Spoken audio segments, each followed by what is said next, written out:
શ્રી સ્વામિનારાયણ મંદિર વડતાલ ધામ સંચાલિત સાળંગપુર ધામ ખાતે પવિત્ર ધનુર્માસ નિમિત્તે શ્રી કષ્ટભંજન દેવ હનુમાનજી દાદાને દિવ્ય શણગાર અર્પણ કરવામાં આવ્યો। શાસ્ત્રી સ્વામી હરિપ્રકાશ દાસજીની પ્રેરણાથી વૃંદાવનમાં તૈયાર કરાયેલા એમ્બ્રોઇડરી વર્કવાળા ફૂલની ડિઝાઇનના વાઘા દાદાને ધારણ કરવામાં આવ્યા। સવારે 5:30 વાગે મંગળા આરતી અને સવારે 7 વાગે શણગાર આરતી યોજાઈ હતી।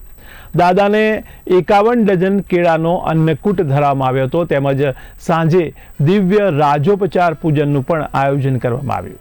ધનુર્માસ દરમિયાન વિશ્વ કલ્યાણ માટે વિશેષ જાપ અને મારુતિ યજ્ઞ પણ યોજાઈ રહ્યા છે। આ દિવ્ય દર્શનનો લાભ લઈને હજારો ભક્તોએ ધન્યતાનો અનુભવ કર્યો।